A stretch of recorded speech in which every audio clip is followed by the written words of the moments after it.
The door slammed so hard the frame shuddered. "Sleep on the street!" she screamed, her voice sharp and ragged, echoing down the quiet neighborhood. The porch light flickered above me, casting a weak halo across the wet pavement. I stood there, clutching my duffel bag like it was the only thing left in the world that still belonged to me. For a long moment I didn't move.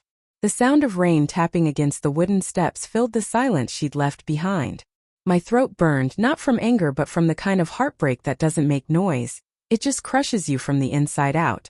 The street was empty except for a few parked cars glistening under the mist. My wife Anna had locked the door, and I heard the deadbolt click, a sound that landed heavier than her words. I could have knocked, begged her to let me back in, but something inside me refused. Maybe pride. Maybe exhaustion. "Rough night, huh?" The voice came from my left. It was Claire, our neighbor from across the street. She stood in her doorway, wrapped in a gray robe, holding a mug of something steaming. Her porch light was softer than ours, golden and warm. I tried to muster a smile, but it came out broken. "Guess you could say that." She took a slow sip, watching me. "She really kicked you out?" "Yeah. Happens more often lately." I looked at the window where Anna's shadow moved behind the curtains. "But this time feels different." Claire nodded, stepping closer. The rain had started to fall harder now, dotting her hair with tiny drops. "You can't stay out here. Come over for a bit. Just until things cool down." I hesitated. It wasn't about propriety. It was about how wrong it felt to accept kindness from someone when your life was falling apart 2 doors away. But the cold crept in, and my pride wasn't warm enough to fight it. "Thanks," I said quietly. Inside her house, everything smelled of cinnamon and soft perfume. The walls were lined with books and photos, some of her alone, others with her ex-husband before he left last year. She led me to the couch and handed me a towel. "Tea or whiskey?" she asked. "Whiskey," I replied, my voice flat. She poured 2 glasses and sat across from me, her eyes searching my face. "What happened this time?" I let out a shaky laugh. "Same argument, different words." She said I'm never home. That I care more about my job than her. Is she wrong? Her question hit harder than it should have. "Maybe not," I admitted. But she knew what my life was before we got married. Long hours. Travel. Deadlines. "It's not new." Claire swirled her drink. "Sometimes people don't fall out of love. They just get tired of waiting for the version of you they thought they'd get." I looked at her then, really looked. There was something in her tone, a quiet knowing, a bruise under the words. "You sound like you've lived that," I said. "I have." She smiled sadly. "Only difference is my husband didn't get kicked out. He left first." The rain drummed harder against the windows. I leaned back, feeling the exhaustion settle deep in my chest. "I don't even know if I'm angry or just done." "Both can be true," she murmured. We talked for hours about marriage, regret, the strange comfort of sharing pain with someone who doesn't judge. At some point the clock struck midnight, and I realized I hadn't checked my phone once. I didn't want to see if Anna had texted. When I stood to leave, Claire touched my arm. "You can stay here tonight if you want. Guest room's clean." I hesitated again. "Are you sure?" She smiled faintly. "You look like you haven't slept in weeks." "I'm sure." The guest room smelled faintly of lavender. I lay on the bed staring at the ceiling, listening to the storm fade.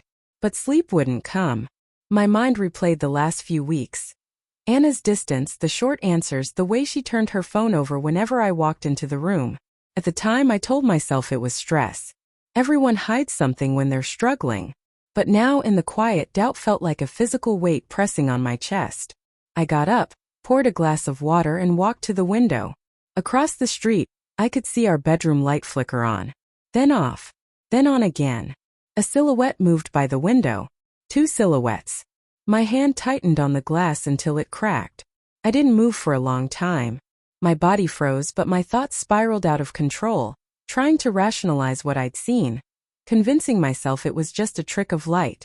But deep down I knew. The pieces fit too neatly. The late nights, the sudden fights, the coldness. And now I was across the street while she wasn't alone in our bed.